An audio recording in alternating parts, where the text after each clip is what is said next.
Hi friends, I hope you have a wonderful day, and this time I'm gonna be reacting to Geography Now Palau. Hope I'm saying it right. So yeah, this is a suggestion. So thank you, and let's just check it out. All right, Palau. If you want the quick summary, once upon a time there was a custody battle with a child between the US and Japan, but also the Philippines too, kind of. Yet for some reason, Spain and Germany were arguing, yet the baby was technically descended from Taiwan, who had no claim over it, yet gave them a lot of money because they didn't want China to get too cozy, and they make great barbecue. That sounded kind of messy. It's time to learn geography. Now! Hey everyone, I'm your host Barbs. I love Oceania, the world's least talked about and explored region. Palau is a nation that's just starting to make its debut on the vacation getaway list. People are now just starting to talk about it. Each island kind of tells a different story. Let's jump into the map now, shall we? Okay. Palau has gone through so much chaos and yet is still kind of lucky. Lucky in the sense that, unlike their other Micronesian cousins, geographically, they kind of have a sweet spot close to the major land masses. For one, the country is located between the Philippine Sea and the North Pacific. It is essentially the furthest western part of the Carolina Islands and the Pacific Ocean region known as Micronesia, not to be confused with the Federated States of Micronesia, which is a country within Micronesia. And it is the closest to major land masses of Asia and Australasia. The nation is just east of the Philippines and north of the West Papua region of Indonesia, shared with Papua New Guinea. It is made up of over 340 islands, some say as much as 500 if you include smaller rocks and islets. The largest one being Babeldaub Island, which holds the capital Melekeok, or Narolmud, yeah, that's how you pronounce it, which is the least populated capital in the world with only about 400 people. Cool capital building though. You can also find the largest airport most people fly into, being Roman Temetuchi International. However, there are also small airstrips that service the Anguar and Pelelu Islands. Nonetheless, the largest city is Koror, which is on a separate island just south of Babeldaub, which is where most of the commerce and action happens. The country is further divided into 16 states, each with their own little flag. Don't forget these little islands way down south, known as the Southwest Islands, also belonging to them as well. The Hatohope state is the furthest one, made up of Toby and the Helen Reef, the southernmost point nearly 400 miles or 640 kilometers from Babeldaub. Populated by only about 43 people, making it the least populous first-level administration in the world. Okay. Helen Reef only has like 3 people living on it. Most of the country is interconnected through a series of water taxis and ferries that hop between islands, Malakal Harbor being the largest shipping port. However, at about 68 kilometers or 38 miles, Babeldaub Island is the only one with an extensive roadway network that goes all the way to Konle, the northernmost point of the country, crossing over into Koror via the Koror-Babeldaub Bridge, whereas 2 other islands, Mayungs and Malakal, are also connected via bridge. Speaking of Palau's geographic uniqueness, I actually haven't heard of any of these places. So yeah, it's very interesting, and I'm just curious. It's like a family on that island that has like just three people. It's so interesting. it's also important to note that just like we mentioned in the Marshall Islands and Federated States of Micronesia episodes, Palau is the third and final compact-free association state with the USA. What is compact-free association? Ken, explain. A compact-free association means that Palauans, Marshallese, and Micronesians not only have access to certain U.S. social services like mail, education, and defense, but they're also allowed to freely enter and move about the USA and live there with no issues. Citizenship also comes easy if they wish to apply for it. And thank you, Ken. You'll notice a lot of That's it? That's the only thing that he will say? But it's great. the buildings and sites have plaques dedicated to the countries that have funded or invested in them. The bridge was built by the Japanese, the Capitol was built by the Taiwanese, but inspired by Capitol Hill in Washington, D.C. The list goes on. Otherwise, I talked to some of you guys, the Palau and geography peeps. Yes, we have people from Palau that watch this show, and many of you gave me a list of notable places to check out in case if you decide to visit, such as the National Museum, the Eptison Museum, the Narolmud Capitol Building, the stone-faced monoliths of Narelong, the Tet El Bad stone coffin, the Yappies. Oh, that was a stone coffin? How did you make those? Like you... like, you need to know when you are, like, will die. Like, I don't know, 10 years ahead? What? Quarry site and sunken stone, Bloody Nose Ridge, so many World War II Japanese sites, including a Shinto shrine, Thousand Man Cave in Pelelu, Milky Way. Thousand Man Cave. Why it's called like that? Milky Way and rock. That kind of look cool. Rock Looks Islands, cool. the Kayenjo Atoll. Yeah, I can tell how there's kind of like a lot of World War II and Japanese stuff lingering around. Yeah, we'll explain how it got that way in a sec. But first, let's Okay. go swimming with some non-poisonous jellyfish, shall we? Ooh. That could be cool. Yeah, they have a cool lake with non-poisonous jellyfish you can swim with. It's like one of their top tourist destinations. However, due to overcrowding, the government limits visits to avoid harming the fragile ecosystem. And that's the thing, Palau is That's so cool. I haven't even seen like yellow color. I haven't seen in real life any of color jellyfishes, you know, but what? That's so cool. a front runner in oceanic conservation efforts. About 60% of its marine area is protected territory. We're getting a little ahead of ourselves though. First off, Palau essentially sits right on the Ring of Fire at the Palau Trench, which is an offshoot crack near the Mariana Trench, not too far from Challenger Deep, the deepest oceanic depth discovered. This is basically how the country formed, as volcanic activity forged the islands we see today in a long, wispy, speckled archipelago, following the large Babaldob Island, which is the second largest island in Micronesia after Babbledob. It kind of rolls.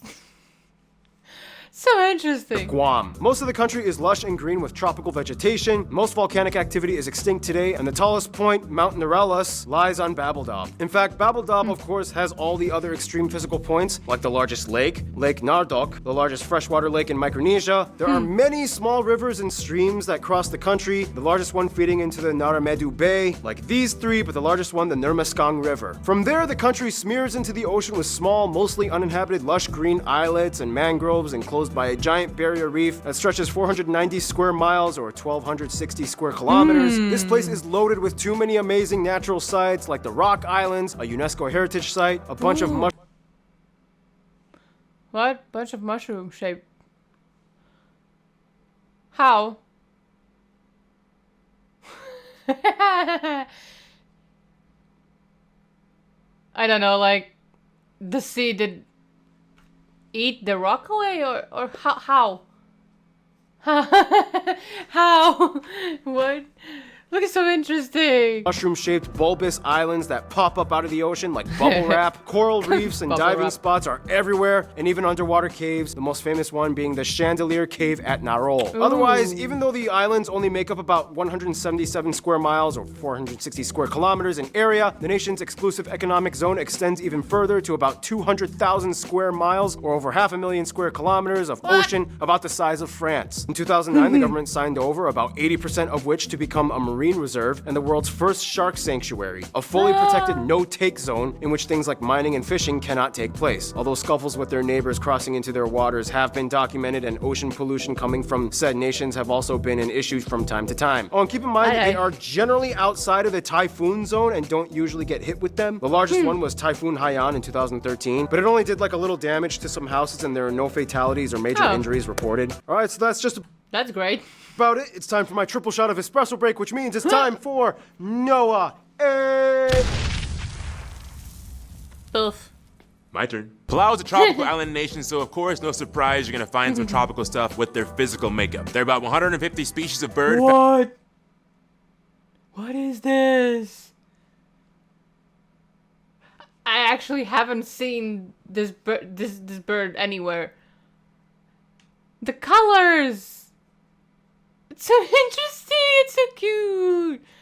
Found in Palau, including the national animal, the fruit dove. Over 1,300 Fruit dove. The colors, seriously. And this fish, what? species of fish and 700 species of coral. In terms of mammals, there are less than 20 species, most of which are water mammals like dugongs and whales. Otherwise on land, Dugongs.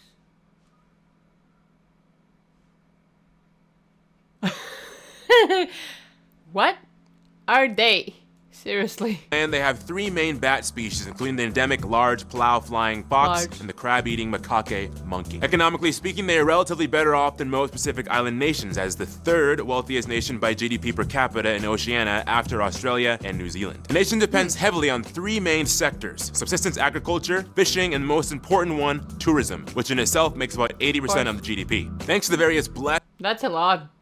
diving spots and white sand beaches, Palau has become an international hotspot for visitors abroad, over 80% of whom come from either Japan, Taiwan, and the US. This employs about 3/4 of the workforce through the service sector. The problem is there are more people coming in than the entire population of Palau, which in return has caused a strain on the people's rush to sustain and accommodate in the long run, as well as avoid environmental damage. This has caused the government to take action on things like instigating a visa policy, limiting the amount of flights and visitors, as well as access to certain islands. Otherwise, everyone's favorite, food. Now in Palau, the staple you can find with many dishes would most likely be either taro, yams, or tapioca cooked in various ways. And of course, fish. We asked you guys, the Palauan jogger peeps, to give a list of some top notable dishes from Palau. And some things you guys mentioned include things like beltakal soup, tinola, ulkoy, Palauan style halo halo, fruit bat soup, ugaya. Fruit bat soup? Bat soup. I don't even like when I'm seeing any... I haven't seen in real life any bat, but still I don't like how they look. And I can't imagine that I would eat a bat? How does it taste like it? That's crazy for me. Mango. Huh? Yeah. And there are so many fruits like passion fruit, papaya, mango, soursop, and rambutans. And of course, many Western and Asian dishes have permeated the mainstream gastronomy. You can find sushi, burgers, and pizza everywhere as well. Regardless. Burgers and pizza, I guess it's like everywhere. Like fast food. I will say fast food is everywhere, so yeah. Of all the outside influence, the Palauan people have stuck close to their roots and built a nation that is specifically theirs. Which brings us to... Now, Palau is strange. It's like a kind of American-y, Japanese-y hybrid Micronesian confusion fest with some Filipinos sprinkled in for good luck. It's interesting to see how over time they kind of grew into what they are now. First of all, the country only has about 22,000 people and is the 4th least populated nation in the world. The country is made up of primarily people that identify with ethnically Palauan, a Micronesian people group, at about 73%. About 17% are Filipinos, and the rest are other groups, mostly Asians and a few whites, mostly Americans. They use the US dollar as their currency, they use the types A and B plug outlets, and they drive on the right side of the road. Now, Palau's interesting because although the majority of people speak either Palauan or English, there are 5 official languages, including Sonsorol and Tobian, spoken by about 600 people on the 2 islands of Sonsorol and Tobi, and the last one, Japanese, believe it or not. No way. Yep, it's actually only official on the island of Anguar, making it the only place outside of Japan in which Japanese is an official language up to the state level. How did it get that way? Well, long story short, World War II. It was kind of like... All right, you belong to us now. Start learning Japanese. Wait, what? All right, Japan's out. Start learning English. Nani te ite no? Today you can see Japanese written and spoken throughout much of the country, even outside of Anguar, mostly by elders and de facto speakers as a second language. It is taught as an elective in schools and used widely in the tourism industry to accommodate the influx of Japanese visitors. The Palauan language, though, is pretty interesting. It's classified as an Austronesian language. It only has 10 consonants and 6 vowels. And nobody even knows exactly where the language came from. Like, it's kind of Micronesian, but not exactly. The CH is just a glottal stop and makes no sound. And the NG sometimes sounds like an N, and sometimes a hidden vowel comes out of nowhere. Even if it isn't written, it's confusing. Now, what exactly makes a Palauan a Palauan? Well, first of all, they are part of the broader Micronesian ethnic group along with their siblings, the Marshallese, Micronesians, Guamians, and Mariana Islanders. Let's put it this way. If the Pacific Islands were a family, Palau and Guam would kind of be like the better off, lucky, outgoing, more connected uncles. They have access to international business, whereas their cousins are a little more reserved and less engaging. Now, despite the obvious influence from outside forces like the USA and Japan, Palau still has retained its traditions and customs. And with that, here's Random Hannah with culture stuff. Look, dude, Okay. nobody cares. Oh. I'm gonna say, that's not a Hannah. Wait, who are you? I'm Ian. Get out of here, husband. Wait, why don't you two just share the whole thing together? Okay. It is believed that the original inhabitants of Palau came from Austronesian settlers. They originated in what is now Taiwan about 4,500 to 5,000 years ago. Okay, Ian, now you try the second part. Just read the teleprompter. Okay. Palauans follow traditions and customs similar to their Micronesian cousins. For example, most societies are matrilineal, following inheritance through the mother's side. Not bad. bad. Thank you. The yap stones we discussed in the Micronesian episode were often carved and shipped out from Palau. Some other aspects of Palauan culture include things like being heavy chewers of betel nut, They have a firstborn Beetle nut? What's that? child ceremony. in traditional dances, women will often wear orange and yellow colored grass skirts with stone bead necklaces. And men might be seen wearing dugong vertebrae bracelets. And baseball is the most commonly played sport. They won numerous Micronesian game titles, and they were the champions of the 2007 Pacific Games in baseball. Most Palauans adhere to a form of Christianity, either Protestant or Roman Catholic. However, there is a syncretic sect called Modakne that fuses Christianity with tradition Palauan deities. Which is practiced by about 8% of the country. If there were two symbols that epitomize Palauan identity, though, it would have to be the circle divided into four symbolizing wealth and the traditional thatched gable house known as the bai. Elaborately decorated with painted carvings on the posts and walls, these structures served as community meeting houses and have been constructed before any Western or Eastern involvement. And now we move on to Keith with music no one cares about or wants to see him on the screen. Ugh. What's wrong with Keith? He's a Gators fan. Keith must die. By the way, I'm wearing a Rush t-shirt. This shirt is awesome. Rush is my favorite band. I love Rush. That's my commentary on their band. So therefore, they can't sue us for fair use. Music in Palau is interesting because there are really no intellectual property laws or restrictions. So people can kind of just piggyback off of each other without any repercussions. Traditionally, stick dances and percussion were and still are Stick dances. common, especially during events. In terms of mainstream modern music, obviously due to the American and Japanese influence, many songs from Palau include elements taken from each technique and style. They even have their own Palau style of country music. Thanks, Keith and Hannah, even though Hannah's not here. And now, history. Icon, the keys. And he screams, Icon. And the quickest way I can put it, Austronesian sailors, most likely indigenous from Taiwan and Papua New Guinea, come in, they mix together. Captain Henry Wilson shipwrecks on Oolong Island. Europeans come in and meet the natives. Prince goes to England but dies of smallpox. British give islands to Spain, introducing Catholicism. Spain sells it to Germany. Japan invades and takes over in World War II. US comes in and fights off Japanese. They become a trust territory of the US. 1994 Compact Free Association with the US and independence. And there we go, pretty much. Some famous people you guys suggested we mention include people like Prince Lee Bu, Haruo Remelik, Gabriela Ngirmang, Kuniwo Nakamura, Lisa Sande, Lazarus Sali, Peoria Koshiba, Steve Patrice, Noah Eteong, Yubi Misia, Keisha Noel Keen, and Kendall Titimel. Alright, that just about sums up this segment. Now we need to palau through the last segment of this episode, shall we?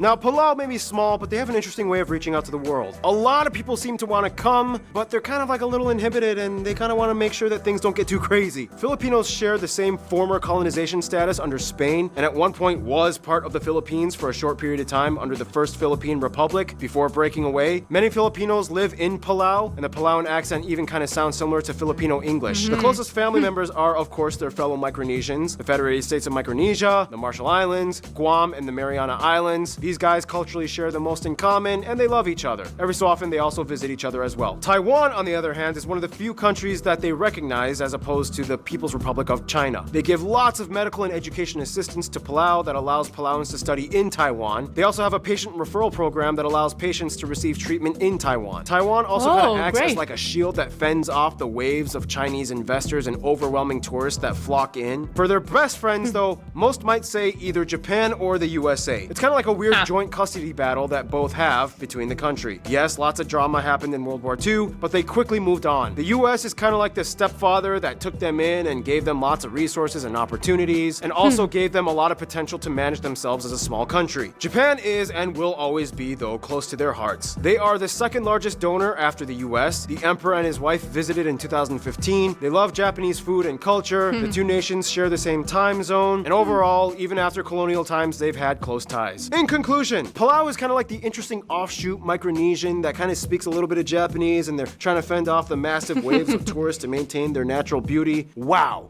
Palau. Stay tuned, Panama is coming up next. Oh my. Yeah, this was very interesting, and yeah. Exactly when I was starting to think that I need to get there, he said that you need to get some visa. So that could be hard to get in. But it looked really beautiful. And yeah, as usual, I wanted to try foods, you know. I don't know what's up with it, but yeah. Yeah. I like food. So yeah. Ooh, those bracelets for men. It kind of looks like from not stone, from bone. Is it? Looked really interesting. So yeah, I hope that you did enjoy this video, and if you did, please consider to leave a like and subscribe, and if you have other suggestions, please leave them in my Discord server, and yeah, take care. Bye!